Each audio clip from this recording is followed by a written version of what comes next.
everybody. Welcome to Arts Lab. Look at it, it's like 3 minutes after 5:30.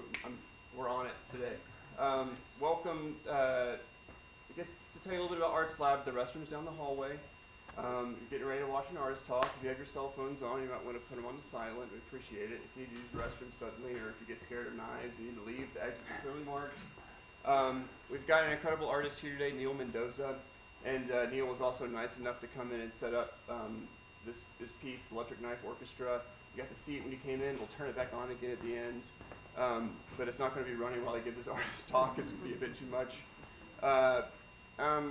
I've known Neil for a while now, and I think that his art is just fantastic.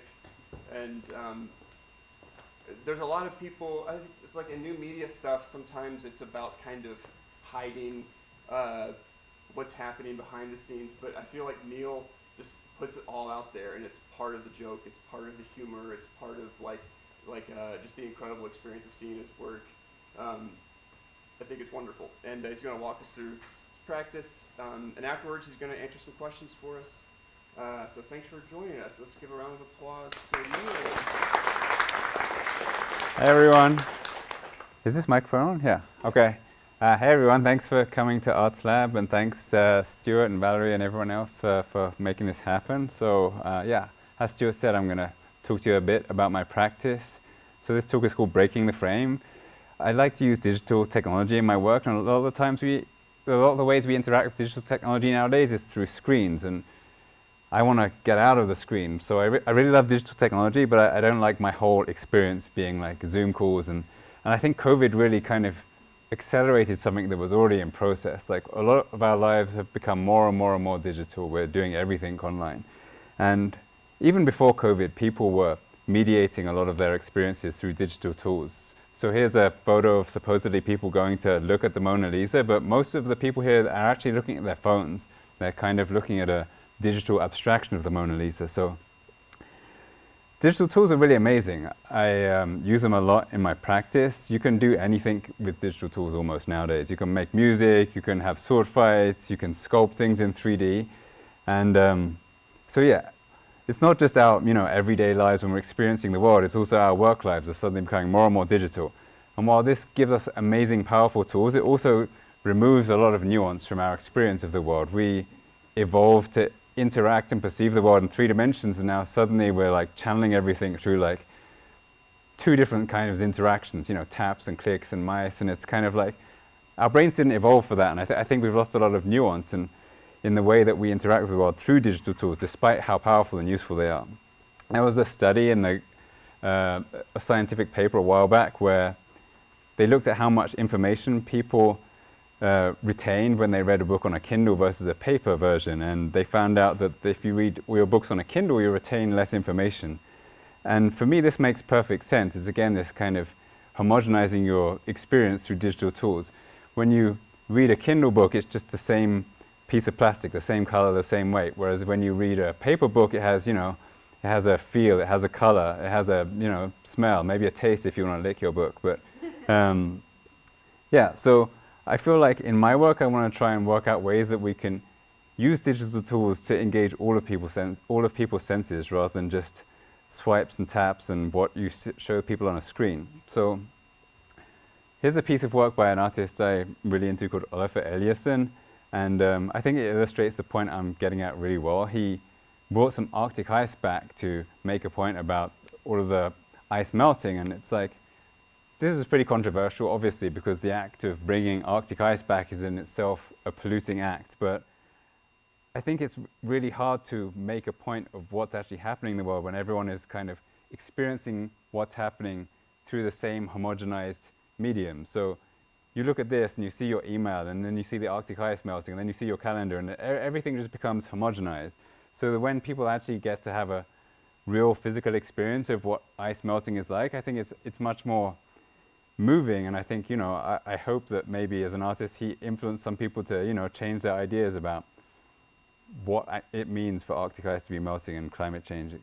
So I think as artists we can suggest, or not, I guess not all of you are artists here, but a lot of you are, and I think the people in the audience who work as artists or in creative professions can suggest alternative realities, and the most successful suggestions can maybe start to make their way into mainstream media.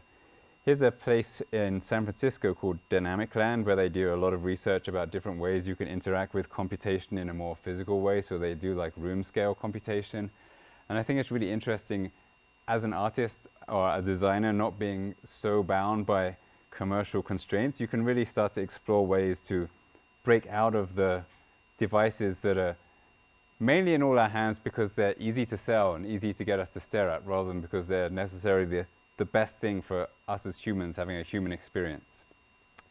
So when I make art, a lot of my art is influenced by context, and context for me is the people I'm surrounded with and the tools and materials I have access to. So if you're at art school, as some of you are, like, you should really treasure this time because it's a really amazing time, and you both have like amazing facilities and also a built-in audience to look at and talk to you about your work. So the first work I'm going to talk to you about I made when I was an artist in residence at the Children's Museum in Pittsburgh. So this was a really fun experience. Like, they give artists 2 or 3 months to hang out there, and they let them put art out on the museum floor and just kind of like really get to experiment with what works best. And when you're working with kids, they kind of, they work differently. They just tell you the truth. So it's a really refreshing experience. So I thought it would be good to kind of give kids a way to relate to some famous pieces of artwork in a more physical way, because kids love waving their arms around and jumping around. So I'm like, what about if I could take these artworks and then somehow bring them to life? So I started experimenting with a few different paintings, and I found this guy, and I thought, he looks kind of cheeky. What if I could, like, poke him and prod him? So I took him apart in Photoshop, all the different parts of the painting, and then I experimented with different ways that I could make him move around. And I'm like, okay, so I've got this artwork that I can bring to life. I want a physical element. So most of my work involves kind of iteratively experimenting. So then I came up with this mechanism that I could use to poke this guy, and I started experimenting with some other painters I like. So I like Magritte, so I'm like, yeah, what would be fun to do with Magritte? Maybe blowing up one of his apples and then coming up with a mechanism to do that. So yeah, that was this mechanism. So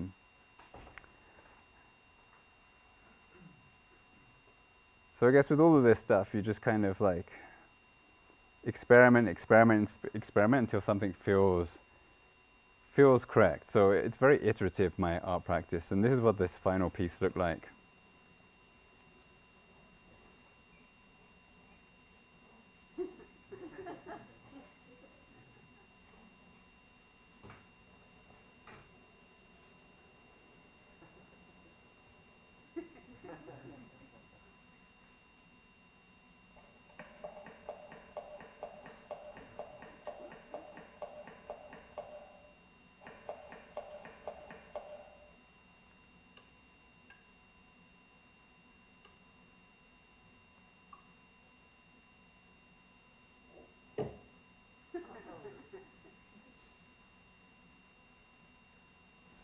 So yeah, you get the idea there. And yeah, like I say, one of the things that I really learned was that just seeing how kids interact with a piece really made me appreciate how we kind of like have learned to kind of, just stand still and like look at art from a distance. And like, kids are like, it's all one kind of experience for them, the physical and the what they're seeing through their eyes. I also realized that humor is a really good way to talk to people, and it's a really easy way to get a backdoor into people's psyches is by like kind of like catching them off guard. So the Children's Museum really liked that piece, so they asked me to make another piece, and I kind of have a love-hate relationship with that piece because, as I say, the way I work is very based around context, and that was very much made for kids. And now I have a lot of people who want me to put it in a serious art setting. I'm like, I feel like I was trying to communicate with the kids, and there was less of a deep, meaningful message that I want to say. So it's kind of really interesting, like how context influences your work. But anyway, they asked me to make another piece, and while I was there the first time, I had noticed there were a lot of birds flying around the museum, and I thought maybe I should make a piece that empowers birds. And then I guess I was going through a strange point, so I'm like, what about if I make a piece that is focused on the relationship between bread and birds. So I want to make a piece that's going to bring some bread to life and help it escape from its bird-like oppressors. So I don't know, this kind of made sense to me in my head at the time. So the idea I came up with was I was going to make some robotic birds made of bread, and then they were going to be surrounded by screens, and then whenever birds appeared on the screens, the robotic birds made of bread would fly away. So it kind of made sense to me at the time. So the first stage to implementing this plan was trying to get some bird footage. So I made this bird feeding camera booth. It got some pretty good footage.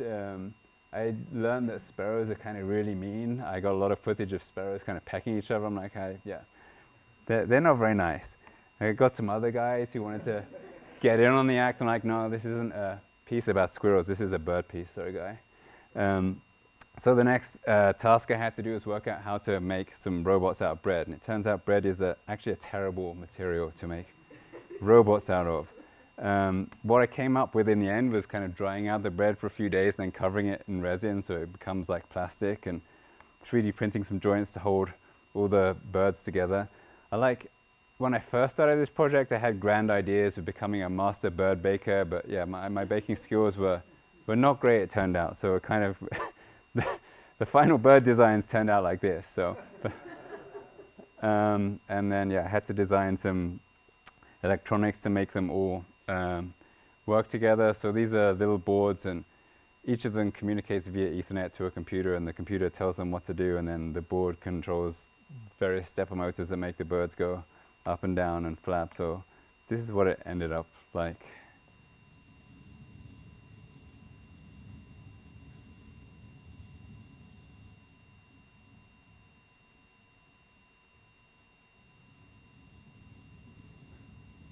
So this was above a stairwell, so you'd like walk up the stairwell, and then every time the sparrows would appear on the screen, you would see the breadworms trying to take off and escape for their bready lives.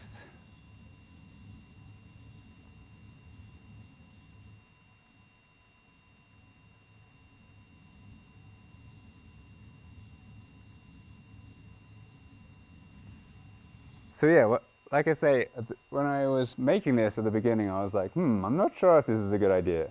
And I think the kids in the museum, they really liked it, but conceptually, I was like, it's one stage of abstraction too far. I think this project really taught me that it's like, things should make perfect logical sense in my head somehow. When I start making something, it's like, I think it's good if art is ambiguous, but it shouldn't be so ambiguous that you don't have the story straight in your own head. But I kind of like this idea of empowering little creatures to do something, and I started thinking about other creatures I could empower, and I came up with the idea of pigs. I guess pigs are super smart, but they end up in the food chain a lot. So I'm like, what can I do to bring some of these pigs that have been taken out of this life and put into a can of Spam? How could I bring them back to life? So the way I thought about doing this was using AI. What I wanted to do was take a large language model and fine-tune it on a novel, but give that novel a piggy twist so that AI model would be able to take the place of the pig speaking. So I thought Brave New World was a really good candidate for that. In Brave New World, none of the characters have a choice about their role in life, and very similar to how an industrial farm animal has no choice. So I took the novel Brave New World and I did some semantic analysis on it, and I swapped out nouns for piggy nouns and verbs for piggy verbs, and then I put that into a large language model, and it ejected out a load of nonsensical text that could go on forever, basically. So now I had this nonsensical text that I wanted to use to bring some pigs back to life. But how was I going to bring pigs back to life? And the idea I came up with that was finding some Spam cans and giving them little typewriters. So I got 8 Spam cans and gave them a typewriter with 4 keys each. So in total there were 32 keys, so they could type the alphabet together. And this is what it looked like when they were collaborating on that.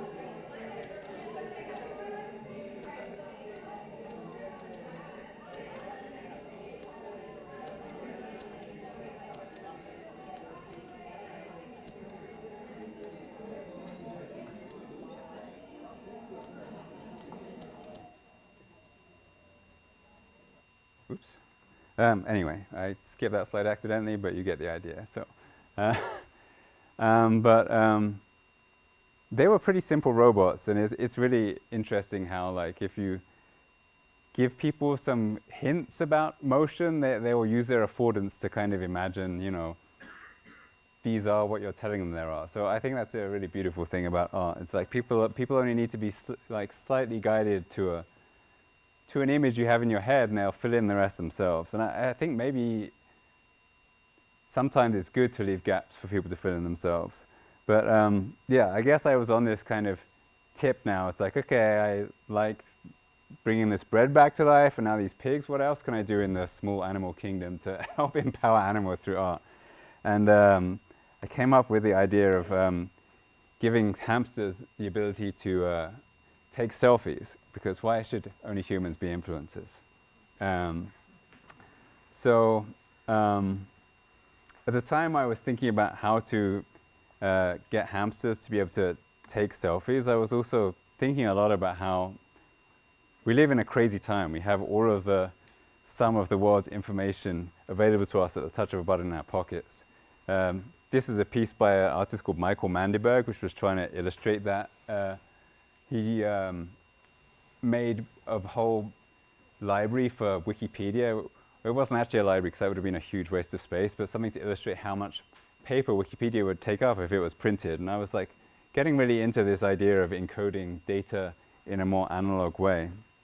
In the 19th century, there were a lot of like automata, like robots you kind of see in old movies, and a lot of them encode information using a thing called a cam, and this is a cam, and a cam works by having a bumpy wheel, and that all those bumps signify information. So I'm like, what about if I could make a hamster-powered hamster selfie machine where the hamster drawing was encoded as part of a machine? So I started writing some software that would take a drawing and then work out what shapes the machine would need to be in order to take that drawing. So basically what happens here is I put this hamster drawing in, and my software then follows the hamster drawing around and then marks out where two cams in a machine would need to be to reproduce this drawing. So it's kind of like I'm going backwards from the drawing to work out the machine, but then if you run the machine forwards, it should make the drawing. So this was like my first effort at making this prototype, and here's the final machine. So I had to put a camera in my friend's hamster cage for 24 hours to get all this hamster footage.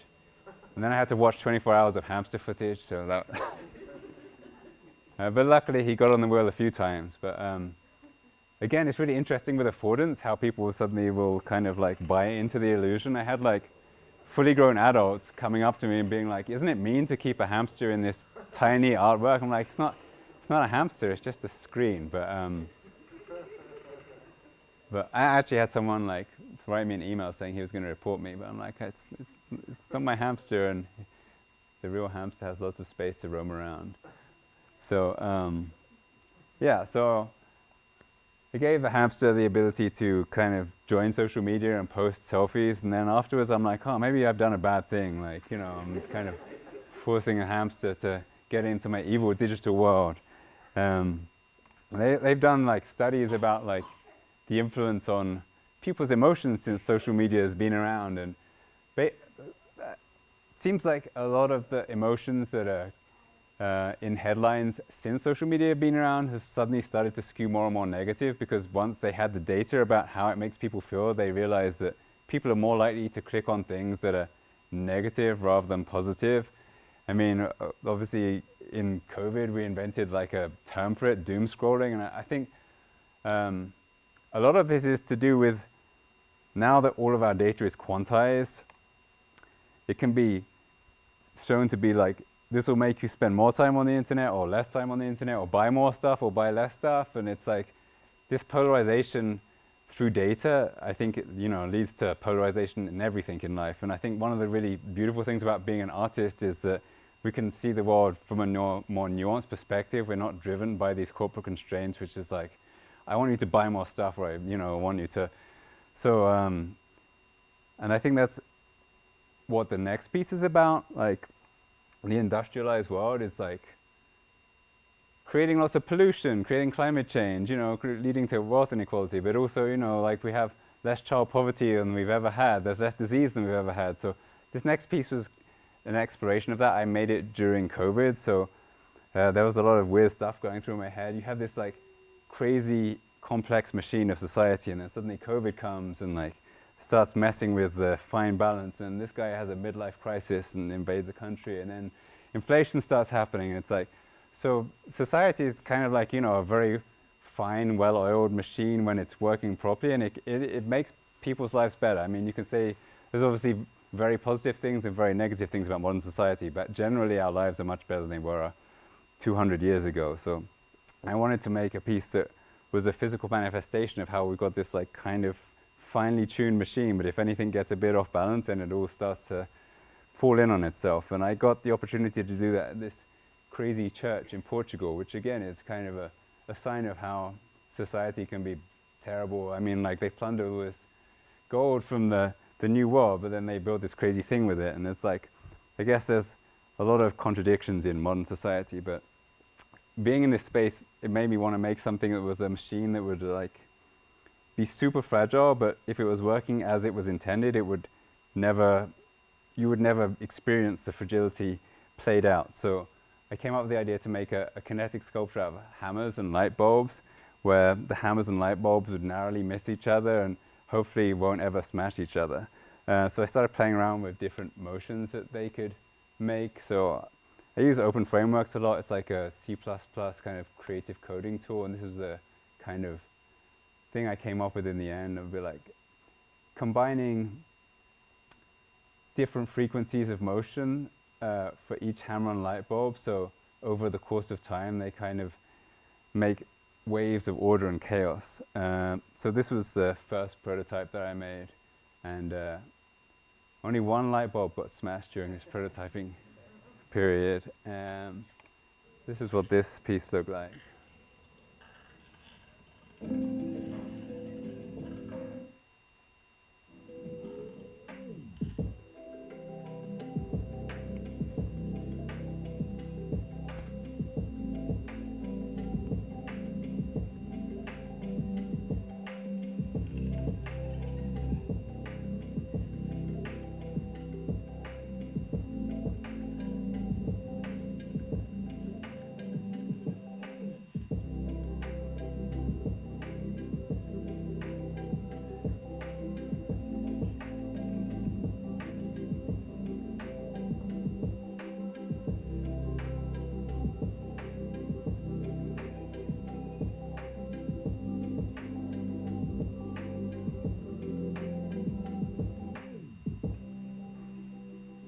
So that was a really amazing place to work in, and I think just because of the context, people were already kind of in a meditative type state when they went in there, and I found that really interesting. How just, again, I keep coming back to context, but you know, it changes everything.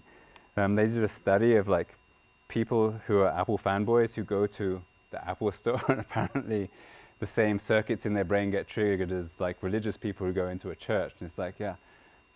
So yeah, I think it's really interesting as an artist being able to play with pre-existing relationships people have to spaces and ideas. So as I say, that previous piece was about, you know, modern society, and it's like obviously there's good parts and bad parts, and one of the bad parts is definitely that we make a lot of trash, and the trash sometimes ends up in places it shouldn't be, and one of those places is the ocean. So still on this kind of tip of empowering animals, I'm like, well, we destroy fish habitats. Wouldn't it be cool to make a machine that empowers fish to destroy small human habitats? So this next project, I got my pet goldfish and I got a hammer and tried to work out how these folks could play with each other.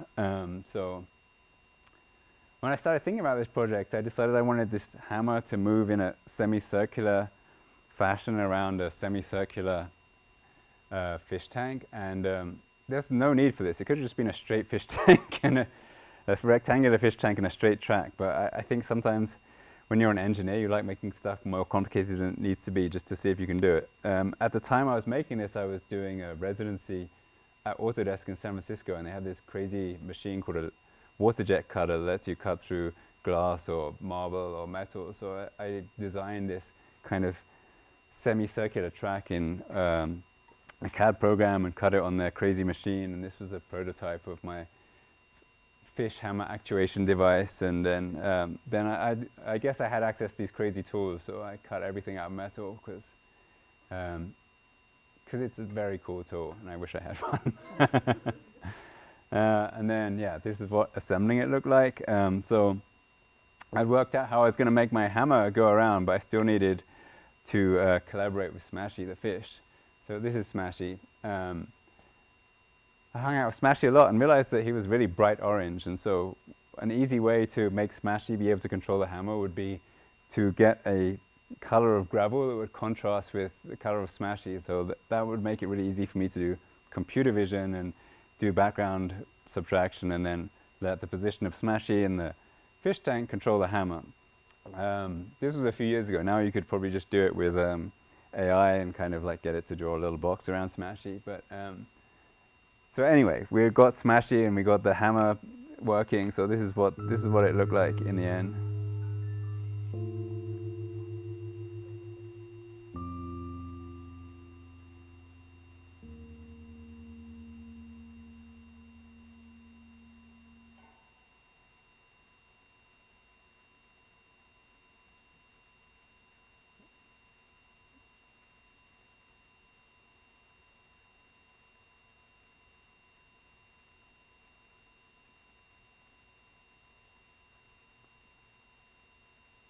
So I've shown this piece a couple of times. One time I showed it in Japan, and one time I showed it in America. And the American fish was much lazier. It didn't really want to swim around its tank at all. I don't know what that says about anything about the world, but it's just interesting to note. But yeah.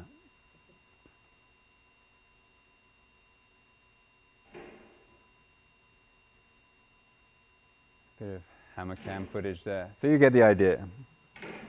But for this project, I spent a lot of time designing this like overly complicated track to move this hammer around. And then like at the end of the day, no one really cares about your crazy engineering thing. They just care about the fish. And it's really interesting watching people project what they think the fish is thinking and feeling onto him. It's like, is he thinking about a hammer, or is he just swimming around doing fish stuff, thinking about, you know, where's my food coming from? And I don't know myself either. It seemed to me that he was into playing with a hammer at some points as well.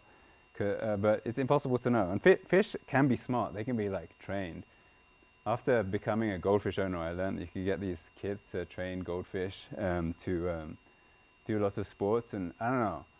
I think this fish seems much happier, like learning how to do hobbies than he did when he was just hanging around doing nothing. But and I see myself a lot in this fish. I think I much more enjoy playing around, learning how things in the world work. And I think that's one of the reasons I enjoy being an artist. It's like reality R&D. You're trying to work out how you combine aesthetics and ideas and objects, and in my case, motion, into one coherent idea or one coherent piece of work. And like I say, in the piece before, the crucial idea and the most important thing to the people watching it was the fish. They didn't care about the engineering. So that piece before was about trash, and I do like, as a media artist, using trash in my work. When you're working with technology, it's very tempting to always want to use the newest, shiniest stuff, but as an artist, you have the power to repurpose and upcycle older stuff that no one cares about anymore. So I'll talk about a few projects I made using trash. At one point I found this guy in Los Angeles who had all of these old brass instruments from a factory that closed down, and that kind of got me thinking about projects I could make using those. And it also got me thinking about, you know, the way we speak to our devices, and we forget that we're kind of sending all of our information to these big corporations. Because once I saw all these tubes, I'm like, oh, those would make great things to listen to as well as like speak from. But like I say, yeah, we give all of our information nowadays to these corporations. Like, you know, everyone, well, not everyone, but lots of people have Alexas and Google Homes in their houses, and all of the information that we're giving to them through our voice is going to all these companies' servers, who are basically just using them to advertise more stuff and sell more stuff to us. This was an interesting project by two artists, Bjorn Kalm and Tori Knudsen, where they made this intervention on Google Home where they 3D printed a device that you could put on top of it, and it would only listen to you when you told it to listen to you. So it basically mediated your interaction between you and the corporation. So for this next piece, I wanted to explore this kind of idea of these talking to these companies through these devices, but also make some physical manifestation of them kind of, you know, like abusing your data. And that was kind of like, I decided it'd be funny if they would kick your words around. So I started prototyping, and this was like a really basic prototype I came up with. And the final piece looked like this. So you would basically speak into this horn on the left, and then your words would become part of a projection. And then every time your words would hit, Are you listening to me? hit this foot, they would get kicked into the horn on the right. 2. Listening. Find the nearest coffee shop. And if they go in the horn on the right, they come back out into the world of sound. Mary had a little lamb.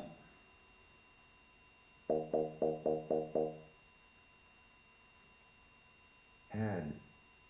Mary. What's your favorite color? Is. You know, that doesn't even make sense. Sense. So I think Make. this was a really fun way to like explore the crossover of physical and digital, even, but also it kind of made people aware of a thing that's happening. They just had no idea it's happening. Like when they spoke to the piece and their words appeared on the screen, it's like, that's crazy. How are you doing that? It's like, but you know, every time you speak to Alexa or Siri, it's doing exactly the same thing, but it's not just becoming part of an art piece. It's just going to some company's database somewhere, and they're just keeping it forever until they can work out how to do something with it that's useful to them. I made that basically for myself because it seemed like a fun idea, and now that's ended up in a museum in Italy. So I think if you're an artist, it's really good just to get ideas out there. I find some of my most successful pieces have been ones that I just made because I wanted to make them, rather than because they were responding to anything in particular. Another thing I really like about this piece is it uses digital technology to create a social space. Like people would come and they would work out different ways of playing silly games, you know, like can we break it, or can we like write a poem together, or can we, you know, put curse words in it, does that work? But it kind of used digital technology and used it to connect people. Whereas here you can see like digital technology taking a lot of people out of space that should be a social space and turning it into a solo space. So I think it's really useful as an artist to be able to, you know, repurpose these technologies in ways that connect people rather than distance them.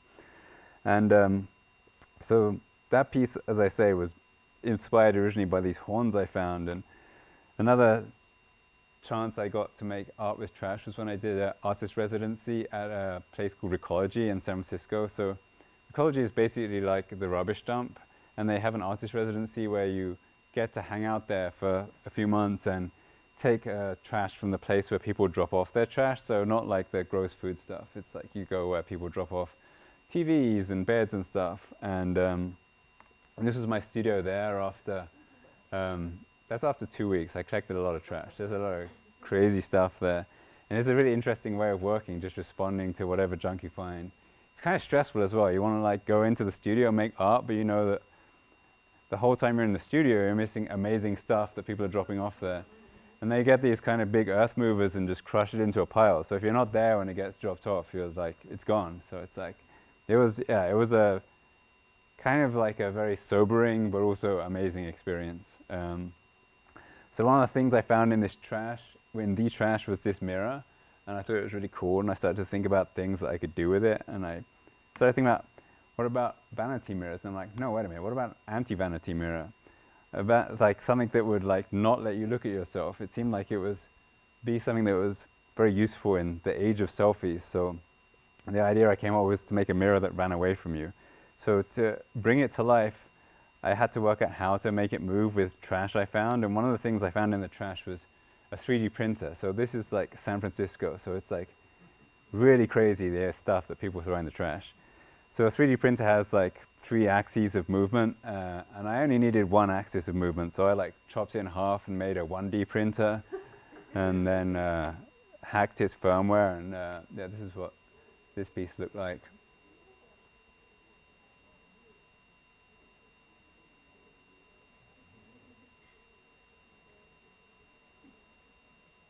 I showed this piece a few times. Some people seem to really like it. I would like take it down at the end and they would be like, well, I'm not sure if they like the piece or like themselves, but there would be like nose prints on it.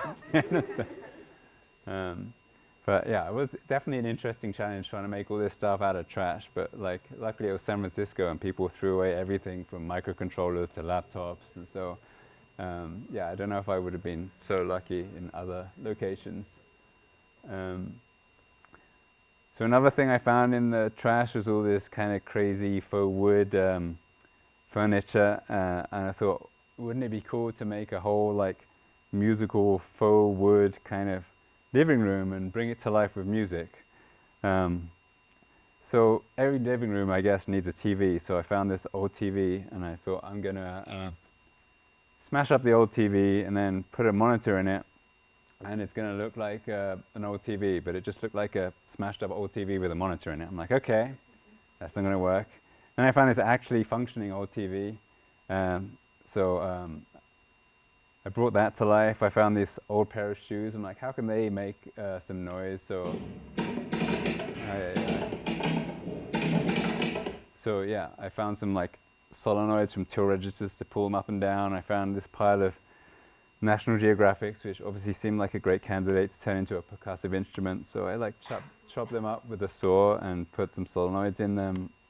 So then I had to sequence all this music. So I did that in Logic. Basically in Logic you control external MIDI instruments, and luckily some of the Arduinos I found in the trash were the type that you could make look like a MIDI device. So this was all kind of like sequenced on my computer as if like it was a external kind of like music setup rather than trash I'd found. And yeah, this is what this looked like. Oops.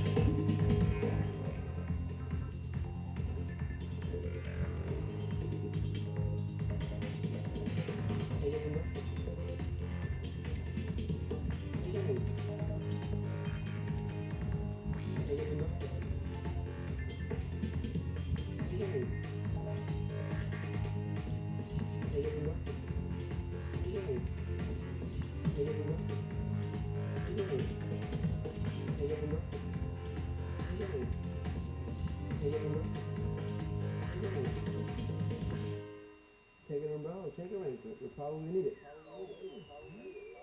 So this was an interesting project for me because I've made lots of electronic music and I've made lots of motor music similar to the piece back there, but here I tried to combine them, having like real things making sound plus synthesized sounds coming through like some old hi-fi speakers. And I would like to explore this avenue more. Like, I'm not sure how well this worked, having like the two, because people weren't really sure then which kind of world they were in, the kind of digital or physical. So I think I'd like to go full like kinetic sculptures that make synthesized sounds only and see how that works. But anyway, I like making music with motors, as you can see from that piece back there. I had an opportunity to make a commercial project using motors. And Brother, the printer company, came to me and a couple of friends and said, do you want to make an orchestra out of printers? And this has been done before a lot, but it seemed like it was something that had so much potential that I would be into doing it again. So we decided to do it. And the things that we decided we were going to use to make the music were stepper motors similar to the piece back there. And these things here, car door lock actuators, so the things that open and close your central locking on your car. They're really cheap and powerful, and they're good to make things move in a percussive way. And a stepper motor because of the way that a stepper motor works, like a lot of them are like, say, 200 steps per revolution, so it will step at 200 steps per revolution. So you send it this pulse, but if you send it the pulse at the frequency of a musical note, then it will essentially play music, which is what that piece back there does. So again, we went to raid a rubbish dump somewhere and came up with a little prototype. So this is what the prototype looked like.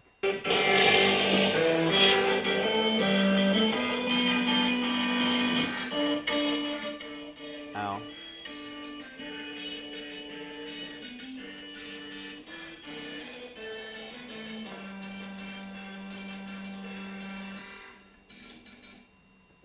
Yeah, I made this piece when I lived in the UK, and my studio neighbors were pretty unimpressed with this piece, and like, the motors don't have any volume control, so there wasn't much we could do apart from bear the wrath of our neighbors until this piece was over.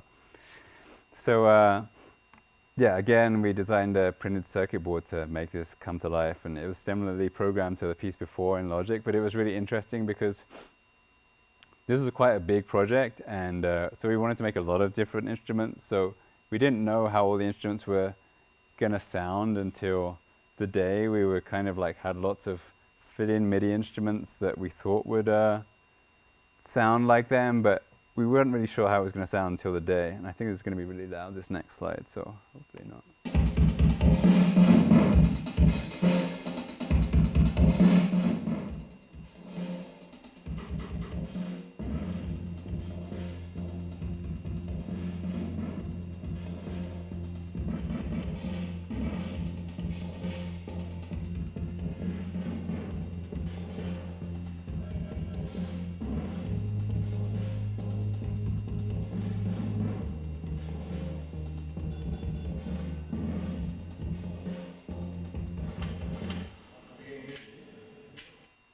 So yeah, the people who were paying for this decided that we could set the whole thing up in one day before the shoot. So this is what I looked like at the end of like that day.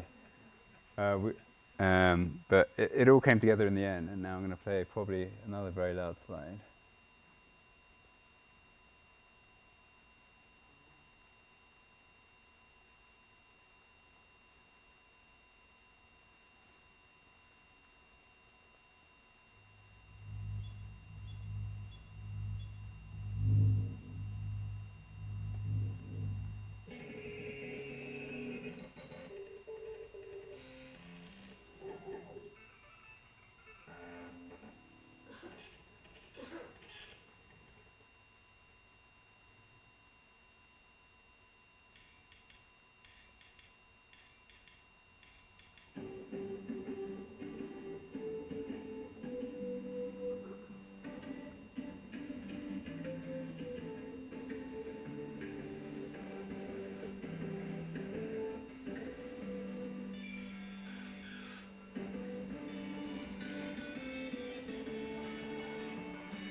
So that was pretty fun to make, but then we like made it, and then people were coming up to us afterwards. It was like, that was pretty cool CG. I'm like, no, we actually did it.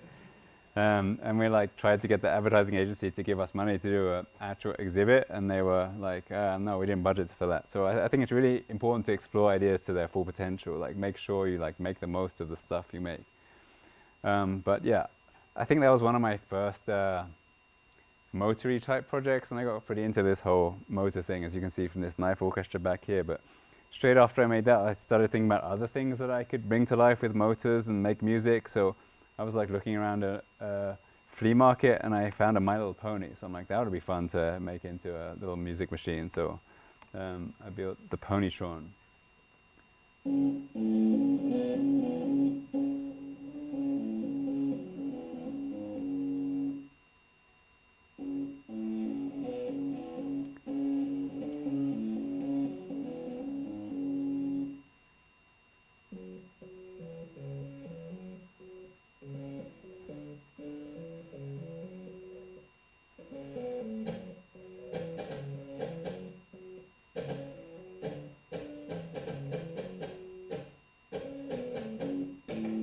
you get the idea there. But the interesting thing was like, I think that must have had a budget of like 0.001% of the previous project, but has more views on Vimeo than the previous project. So, and this also was just like, you know, a quick one-day project. So I think it's really good just to get work out there. Don't get too stuck on perfection.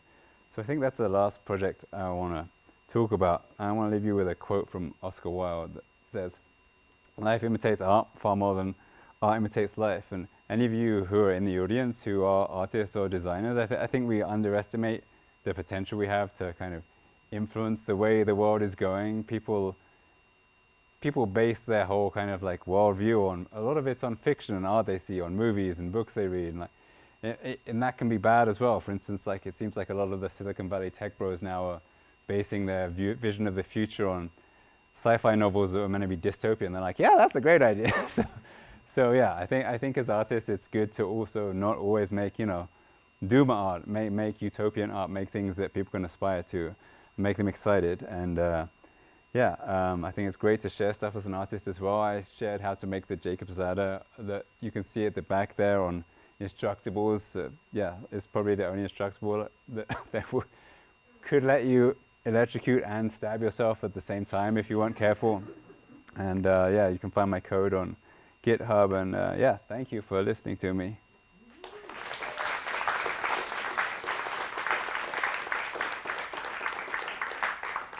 Thank you, Neil. Do you think you could answer a few questions? Sure. Does anyone have any questions for Neil?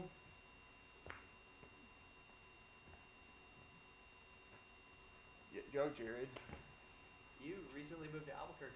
Can you talk about your relationship with this city? Sure. I've moved around a lot. I guess I'm from the UK originally, and then I came to the US 10 years ago to go to grad school. And so I was in LA at grad school for 2 years. And then after grad school, I was like, I wanted to be an artist, but it's incredibly difficult to be an artist in California because you have to work the whole time in order to be able to afford a studio and rent. So during COVID, I went back to Europe, but then I'm like, I miss the people and the opportunities that are in the US. So like Albuquerque felt like somewhere that had a nice balance of like a creative community, sunshine, and affordability. I don't know. It just had a lot of things going for it.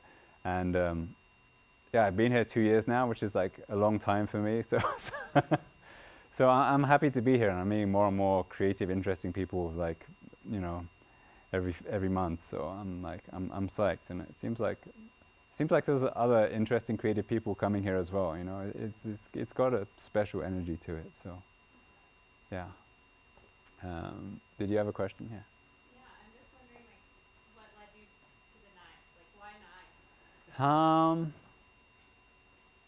I think I was in a kind of like, I had a creative block at the time, and I was like wandering around a 99-cent store for inspiration, and I got to the knife section, and then it kind of all made sense. So yeah, I think it's as simple as that, really.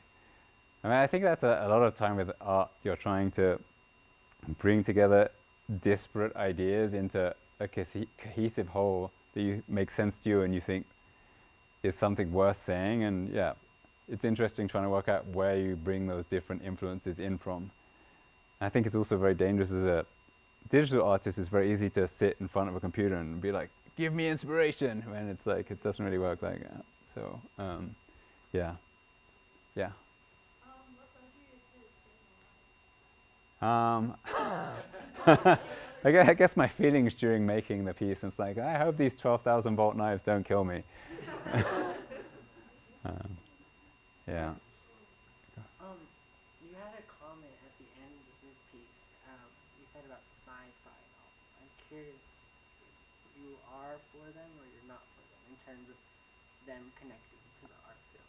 I love sci-fi and I love like hard sci-fi, but you know, I like things like a lot of the cyberpunk novels that I guess were meant as dystopian, you know, like just losing ourselves in VR. It's like Mark Zuckerberg's like, now we should all put on VR headsets and spend all our time just on our own. And like, you know, it's like a lot of them were meant as cautionary tales. I mean, I love sci-fi and I think it's a great place to absorb influences for your art. But I don't necessarily think it's good to just make art that is negative as well. I think it's good to make art that suggests a positive future is possible with technology as well. Because, yeah, so I don't know. It's a hard line to walk. Anyone else? Neil, maybe we could clap for Neil one more time. Thank you.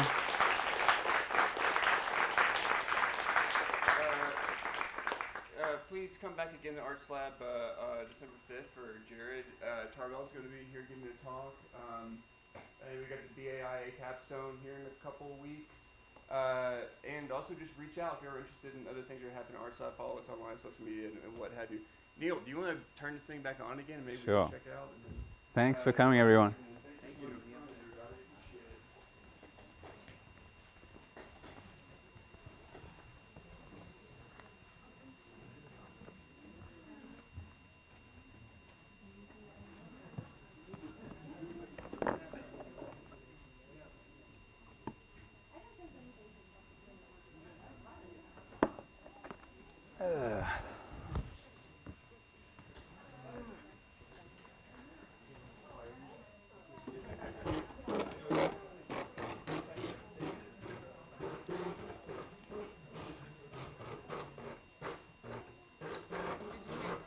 After you moved to Albuquerque? No, I had this. So the city didn't influence you with the knife?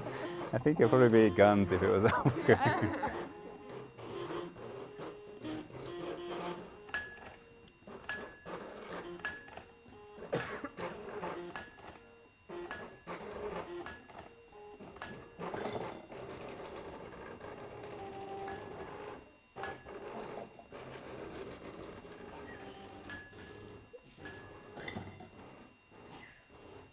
So you gi- thanks. So you're giving a talk here in a Yeah, Go in for 2 it. weeks. It was supposed to be 2 weeks ago, but it I got came. I was canceled. Stuart. I was the only person Stuart didn't tell it was cancelled. Sorry. Yeah. Cool. I will be there. Really familiar with just a fraction of the work, so it's really cool to see all this. Thanks for coming. I'm looking forward to